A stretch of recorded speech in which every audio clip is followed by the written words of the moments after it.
Y'all ready for this? Welcome to the DeVerna podcast, where we talk about business, life, and how to win at both.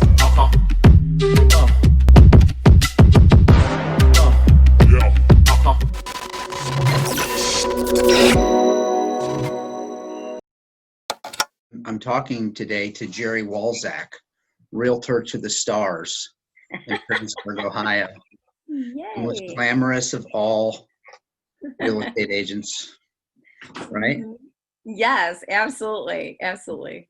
And how long have you been doing the real estate thing, Gerri? So I've been licensed for 26 long years, but to be honest with you, towards the last 5 or 6 years, I've noticed it's become easier. Now it's starting to filter business in on its own. So I love the way the market's going, and I love the way my business is at right now. It's in a good place. Awesome. Mm-hmm. So who do you work for? Remax Central. Yeah. Remax Central.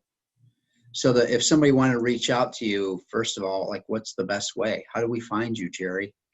I always tell everybody, call me on my cell phone anytime. And it's 419-261-7362. But I have a really easy email. It's simply Gerri@bex.net.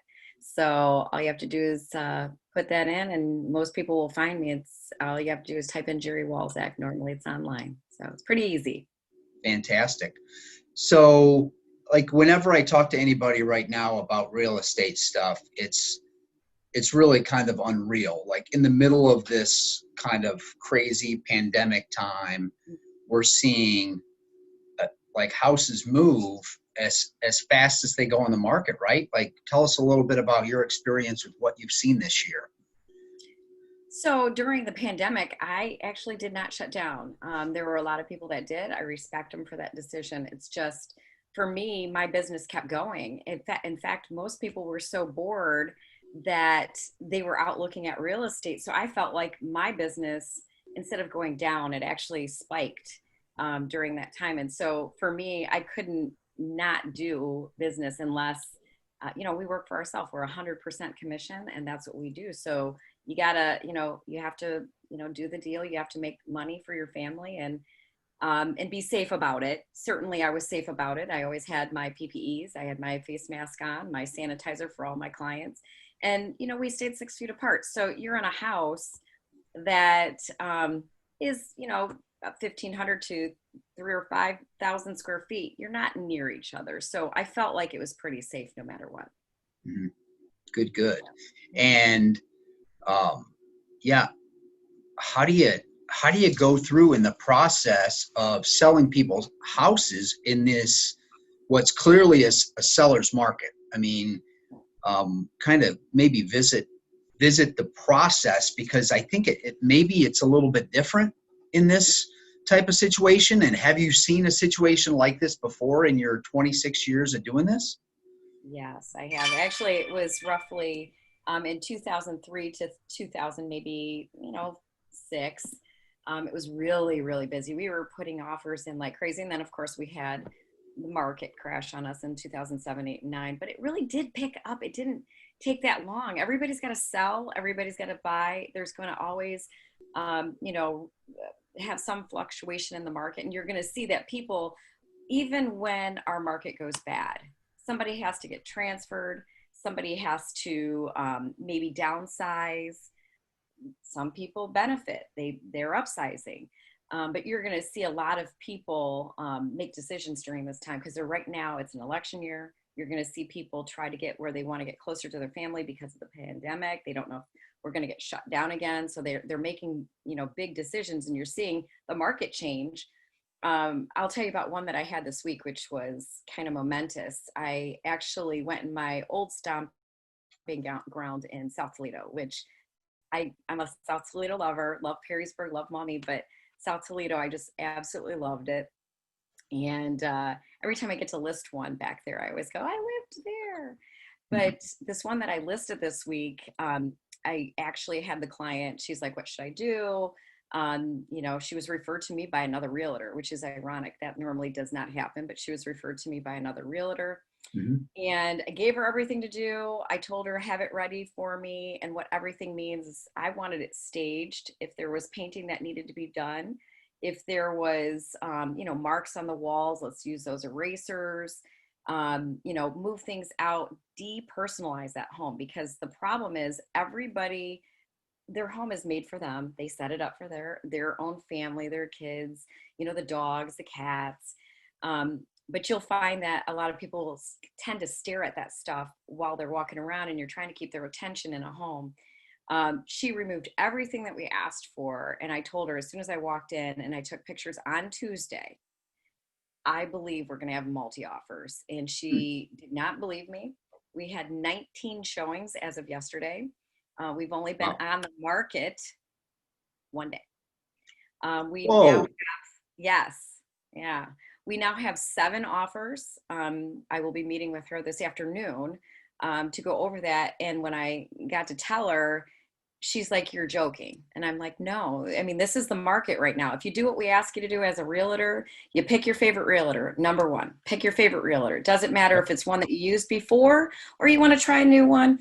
Sometimes that hurts your heart because you put your effort into your realtor and your realtor puts her effort into you. But, you got to go with your heart.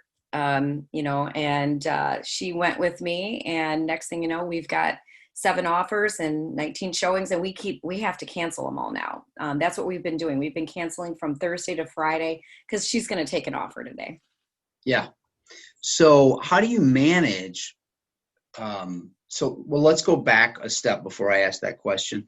So when you walk through the house and you give this person an idea of what you think it's worth, Mm-hmm. based upon what's been going on around their area, and then you tell them like a kind of a punch list, like, hey, this is what you need to do. Right. Is that right? Yes, actually, I go first. The very first thing I do is look at curb appeal. And you try not to be offensive to people, but because this is their home, it's their baby. They love it. The majority of the people take care of their home. I say about 80% of Americans, they want their house to represent them. So you're going to see people go crazy in their front yards and put water fountains. And then there's that, easy peasy, nice yard, straightforward. But if you've got a mess and you've got to clean it up, you got to be forward as an agent and go, okay, so we need some TLC in the front. How about we spend a week and a half before I list this versus we get 100, feedbacks that say house is bad, didn't pick up the dog waste. That's a big one. People don't want to see pet debris on the ground, but, pricing it right, going inside the house, looking around, saying, okay, let's just move some of these dog toys, kid toys, put them in a box, put them downstairs. You're moving. So let's get started on that. Making sure there's no smells. A lot of people don't like to hear the word that, it might smell because of a dog or a cat. It's not offensive. It's okay to have a wet dog and a wet cat and it smell like dog and cat. But at the same moment, we got to get that taken care of before the buyer gets in there, because we're going to hear feedback from front yard, backyard, inside, outside. And if you don't take care of it, you're going to hear the feedback and you're not going to want to talk to your agent all the time because she's giving you bad news. So, yeah. So as a person that has moved, it hasn't been recently, but it was a while back. You get through that checklist and you start showing the property, and then all of a sudden you've got 7 offers. Like, where do you begin now? Like, obviously, great problem to have if you want to call it a problem, but how does someone sort through those? Is it your responsibility as the agent more? Is it the person that's selling the house? Like, how does that work with that many moving parts and that many people? Like, what's that process look like? And is it different or is it the same? For me, I do it the same every time. Everybody submits their offers, and in a multi-offer, you're going to see people put escalation clauses on them, and I'll go over that in a little bit. But you'll have, different entities on this offer that sometimes they're clean, sometimes they have requests. Buyers will maybe ask for closing costs. Maybe they didn't fill out all the paperwork. That's something that's a pet peeve with me, is like, we have, all this time before we set that time. Like right now, I have a 12 o'clock time limit on any offers. I'm not taking anything after that. And so I'm going to print them all, take them out to my client.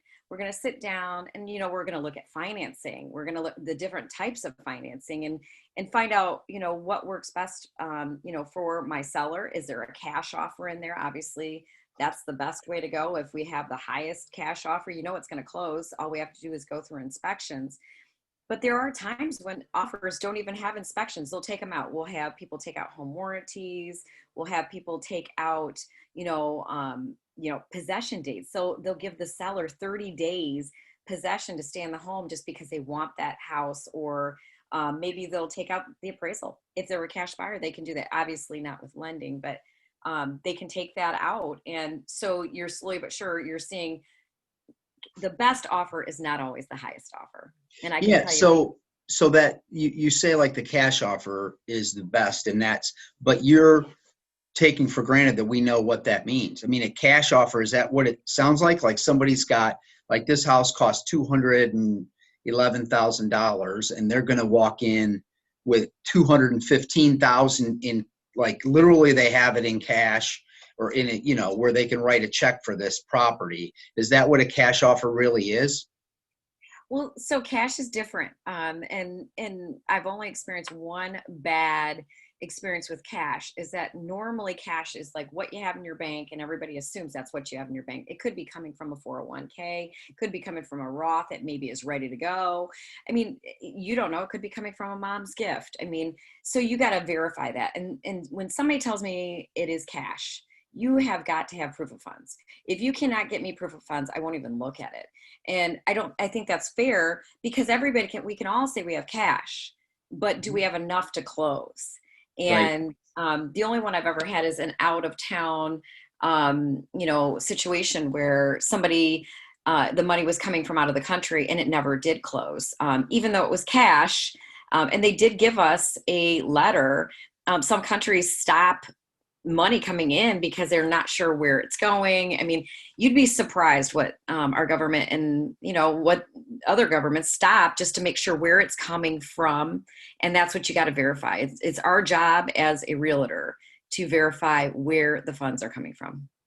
So if we move away from cash to the next thing, which is like the pre-approval letter, for somebody to write an offer like these 7 that are on this property in this case, do all of those have pre-approval letters attached to them? And what's the pre-approval letter given a description, or is that the offer? Like, I'm kind of sorting these things out. I think some of us are kind of learning from you, Gerri. Well, I won't work with a buyer that doesn't have a pre-approval, and I will not submit a offer without a pre-approval in a multi-offer situation. And there's I shouldn't say I won't, I'll do it, but the seller's never going to look at it, because if you have 1 with no pre-approval and 6 with, pre-approvals, you're going to go, this one doesn't have their pre-approval in, these 6 do. I can try and see if I can get that. But by that time, the seller's already like, let's put that one aside. Let's look at these. And then that's the problem. You should have had it ASAP. You should have had it before you even started with your realtor. Go to your favorite bank. Go to the bank that you're using as a lending institution. When I tell my buyers to go get a pre-approval, I don't just say, people think that, I don't have a preference. I have zero preference. Go to your bank.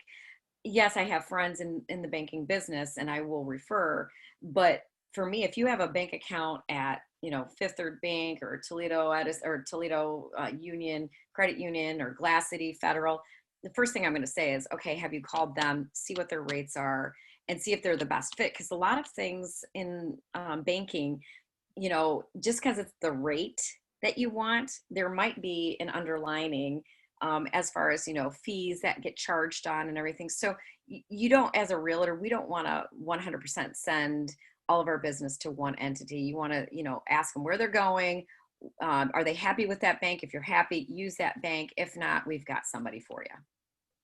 And so when you sit down with this client now, whenever this happens, and you sort through these, like, what it sounds like you touched on a little bit, but as being the advocate for the seller, Mhm. you're going to kind of walk he or she through the scenario of what differentiates those 7 besides just the dollar amount.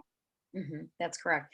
So what I try to do is if there is a cash offer, a conventional FHA, VA, I set them all out.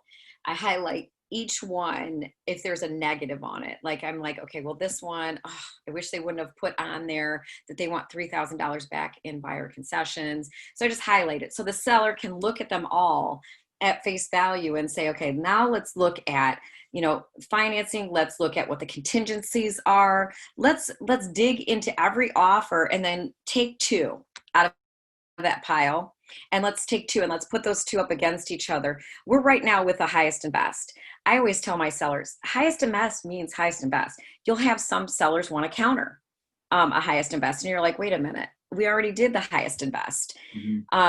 Yes, we do have sellers that'll do that. It's in their best interest to do whatever makes them feel better. I always try to steer clear of that because, buyers get upset and then they think they've paid too much. And then you get into escalation clauses, which I did want to touch on, so an escalation clause, those just came out maybe about 7 or maybe 10 years ago. They're very interesting because somebody will submit an offer. And let's say you say your offer is $250,000. Let's just use a rough guesstimate. An escalation clause, your offer could be the best offer at $255,000. And this guy over here with 250 has an escalation clause that goes all the way to 259. So if your agent wrote an escalation clause and it goes to 259, sometimes the seller will go, okay, wait a minute, let's look at these. They're both the same, but this one has an escalation clause. Let's see where they'll go with this. And then they'll counter and say, okay, 257, they take it.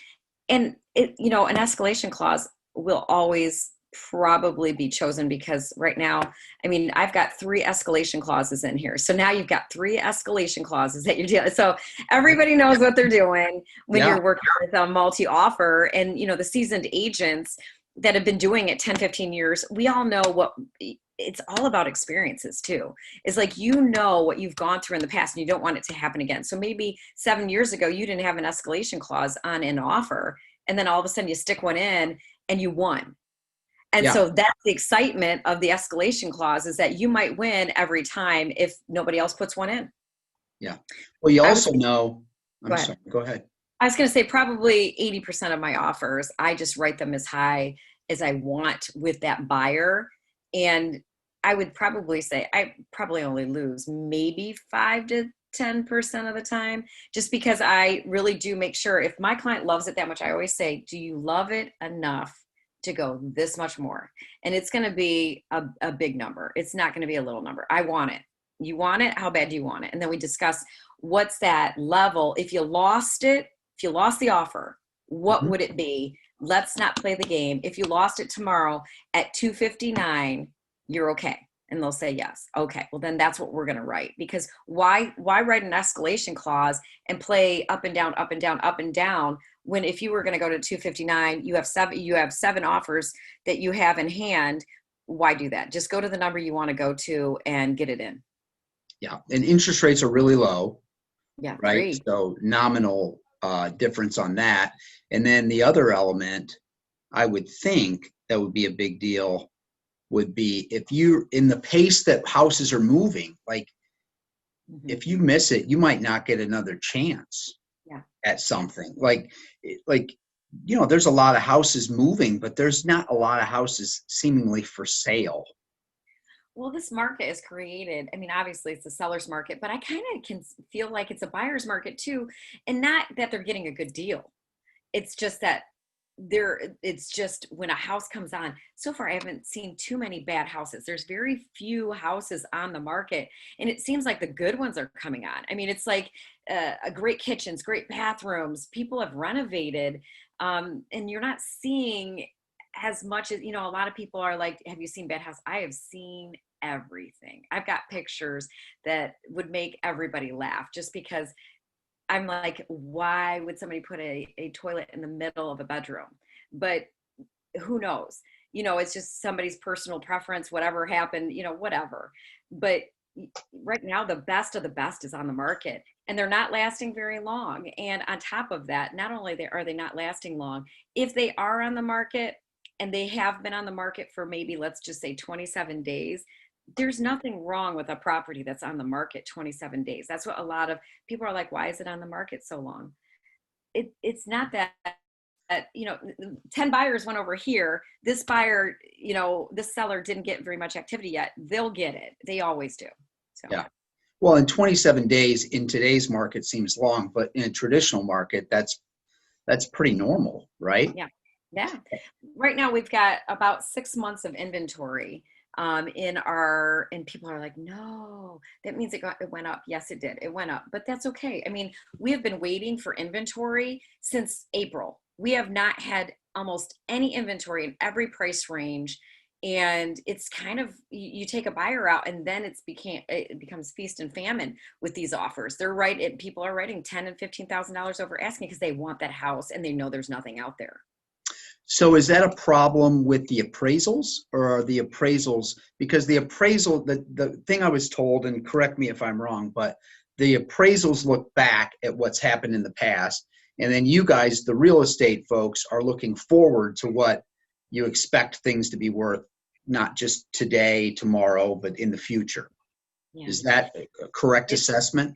Yes. And it's created some problems because you'll see, a house that has, I'm not going to use this one because I don't have any appraisals, but another house that I had, we had 6 offers on it and the appraisal came in less than the buyer's offer. And you're upset as an agent, you're upset as a seller because you don't understand what just happened. Now you got to reduce, you got choices. You either reduce, you negotiate with the buyer, you say, no, I'm putting it back on the market. I mean, you can walk as a seller and just say, I'm just going to wait for the next appraisal to come through. The only one that doesn't work with is FHA, because FHA logs all of it. It's on a computer. If that appraisal goes in, it's good for 6 months. So, a conventional loan probably would be fine to, have another buyer, maybe even a VA.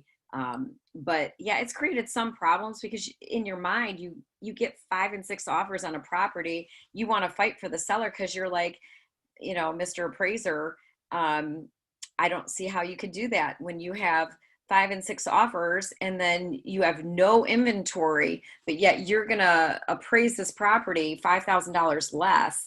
And to me, $5,000 in the spectrum of an offer, I mean, that's, to me, I say that's like $5 a month. Why would you do that? But they have their rhymes and reasons, and they don't want to have another 2007 happen to us. And that's what happened with predatory lending and all of that. So you have to trust your appraiser. I mean, we all get upset, but it works out in the end.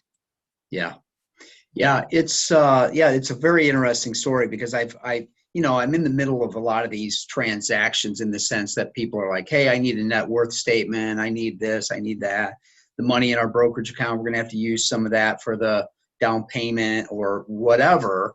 And then I also was talking to somebody and they said that like we're in Perrysburg, so I guess it's a good area to talk about, but that some of the higher end homes have not been moving so much. And some of that might be something to do with financing too, that some of the companies, maybe because of COVID or maybe something I'm not even aware of why, aren't doing the jumbo loans. Yes. And so that's, ironically enough, I actually had one and I still do that. We've done everything. We've done appraisals. We've done everything. And because it hits over that 450, which is jumbo, you find one, less buyers, obviously. Two, during COVID, it should have been sold in February, March, and April. And then you get an appraisal to find out what's going on. I need to understand this. And it comes back at exactly what you have it at. And so then what do? You got a seller who's, do I reduce? Well, of course, I mean, obviously we're going to have to, but nobody wants to give the bad news to a seller that they have to reduce their price. But right. I mean, when you run out, you got to also take into consideration I'm just going to use our local market, but you mentioned Perrysburg. Perrysburg, Sylvania, they're still building. So we've got a lot of builders that are up against you. So you've got to take into consideration that, plus paying your taxes. You have to pay taxes more if you just don't let it go. I mean, you think about some of these Perrysburg taxes, they're anywhere between $6,000 and $10,000. Is it worth the time to keep it on the market if you would have just reduced? So right. Yeah. So are there any surprises in a market like this, or have you just been doing this so long that you don't really see anything that you haven't seen before? No, I don't think there's really any surprises. The biggest thing is, everybody has to, be calm. I always tell everybody, you got to be calm. Every house sells. Every buyer gets a home. You just got to take the time. And, this is my job. This is my baby. I consider my business. I raised it to what it is today, and I don't panic. I'm not going to panic in any time. I went through 2007, 8, and 9, and it becomes a little tight, but then I made it. So if you can make it through that, you can make it through anything. You can make it through COVID. Everybody was so panicky about where's our business and everything. And to me, I was like, okay, well, what are you doing during COVID? Like, you should be stirring up business, checking on people, seeing if anybody that needs to refinance because they're scared of their job or whatever, reach out to people that maybe you haven't reached out to in a long time, just to see how they're doing, because, somebody's going to know somebody that needs some help that you can help. And while you're sitting, idle, that's what you should be doing during this time, is drumming up business. Mm-hmm. So good. Easy for you to say, because 20 some years. I know everybody that, like, they say the same thing to me. Oh yeah, no, it's easy for you. Well, I mean, 20 some years later, it's easier than it was, but there's a lot of 50, 60, 70 hour weeks that go into all this luck that we're having now, I was blessed. I actually, as a realtor, was able to go to every single child's baseball game, dance recital. I got to be, room mom and bring cookies and all that stuff. But the one thing that I regret is, in the beginning, I was working between 50 and 70 hours just to get the business up and running. And most people don't. They think, realtors are sleeping and waking up and having mimosas and, out on a beach. That's if you're working and making money, you are not doing that. You are working a good 40 to 60 hours a week at minimum. And then I'm up late at night because I always try to beat the market. The new listings come in at midnight. And so if I have a buyer who is panicking about getting a home, I wait till midnight. I look at what's going on, and then I text him immediately in the morning, tell him we've got an appointment and we're going to this house if I fall in love with it. So sometimes I fall in love with a home, and my clients are like, and I'll take them out there and they're like, oh my gosh, you just hit it on the nail. It was beautiful. But sometimes you actually have to go to the home. And I tell everybody, if there's only a limited amount of homes, go to the majority of them. If there's only 10, go to all 10. You might, the one that you think is ugly just might be a bad photographer. I mean, I tell everybody, realtors make everything look great. We should really be photographers, because sometimes you'll go out to a home and everybody's like, that did not look like that picture. Right. That was not good. She angled herself just to take that picture. That's true. I mean, sometimes we're trying to move around and, but in general, I tell everybody to even go to the ugly houses, because, you might see more square footage and a better floor plan for your family. So, for me, I want to see them all. So it sounds pretty easy, difficult, but simple, I should say. If you were looking to buy a house, you got to get the pre-approval letter, and you have to get a realtor that's going to be able to show you around, to let you in. And that captures the essence of what you're trying to do. If you're a person that you're like, geez, the house across the street from me just sold for this much. That's way more than I sold my house for. I should consider selling. And somebody's now in a spot where they're thinking about that. Like, what's the first thing they should do as a potential seller? stay off the market. If you are not going to sell your home, that's my big pet peeve is somebody will put their house on the market and then we get it listed, we get buyers, and then I didn't get what I wanted, so I'm going to pull it and go into a withdrawal or an expired. Oh, geez. And then some of them will put it even higher than what we come in at. And, sometimes I'll let my sellers do that. I'll say, okay, but in 10 to 15 days, if we are not with an offer or 10 to 15 showings in a huge market like this, we need to reduce. And it's a come to Jesus moment. You've got to listen to the person. This is what we do all day long. You don't go to the doctor and say, this tooth over here goes, well, let me pull this one instead. You definitely, you got to listen. And sometimes people don't want to listen to a price, but we know where it's going to sell at. I mean, we've got enough experience in the market, 26 years experience in the market to know that if you're going to put your house 90,000 over your neighborhood, it better have a gold mine. So good. Good. Well, we're already almost at our time mark already. That's crazy. I felt like that just was like 2 minutes. But is there anything else that, like, in parting that we should know about or be aware of or watch out for, etc.? Any more good pointers from? I just feel like you just gave me an awful lot of good information in a very short period of time. Like, that was pretty fantastic. Yeah, well, my motto is you can't build a reputation on what you're going to do. It's what you do. And that's Henry Ford, by the way. That's one of my favorite quotes is that, but as far as the market and what's going to be out there and what we should do, just remain calm. Take your time. Time is the biggest thing that, we've got buyers out there. I need to find a house where I always say, sit back and relax. Because if I can find you the best house, you won't be moving again. I want them to move. Certainly. I mean, every time they come back to me or refer to me, that's great. But I would love to find them their forever home. I mean, that's what you want to do. And in this market, sit back. I mean, you're going to see the elections are going to affect some of our sales. It's going to affect some of our purchasing. It'll slow down. It always kicks back up. Something we know about our economy is that it's always up and down.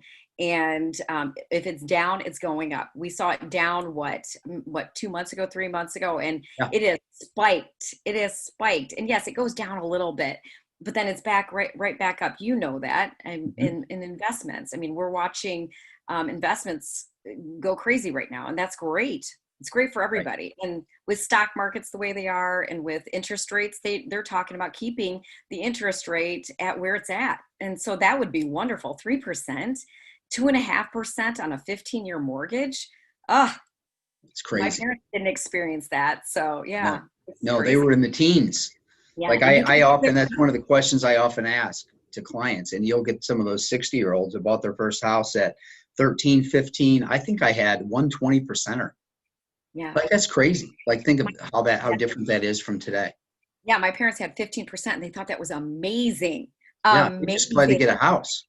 Yeah. Yeah. So it was kind of funny because you're like, 15% when I'm getting 3, you get a bigger house. You get a lot more house. I mean, people out there, if you're thinking about buying at 3%, get out and buy, because, who knows when it'll change. I hope it stays like they're thinking about doing, because gosh, I mean, every buyer can afford, I don't know, 20% more of a home. I mean, you went from, let's just say they were in a 1,500 square foot home to maybe 18 or 2,000 square feet because now they can afford it.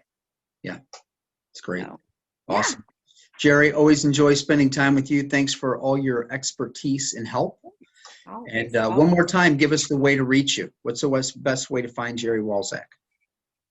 So I'll say my email and then I'll spell it too, because sometimes people mess up. But it's simply Gerri at bex.net, and that's SIMPLY GERRI at bex, BEX.net. And my phone number is 419-261-7362. And I work almost 24 hours a day, but I do take personal time. But I'm always there for my clients when they need me. So it was nice talking to you, Dan. Great talking to you. Thanks for your time, Gerri. Have a great rest of your day. Thank you. Yep, you too. Bye.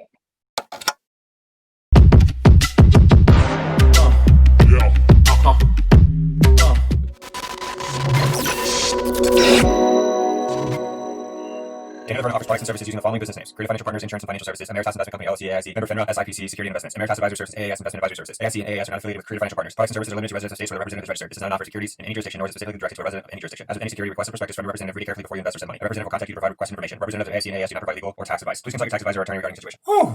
Thanks for watching.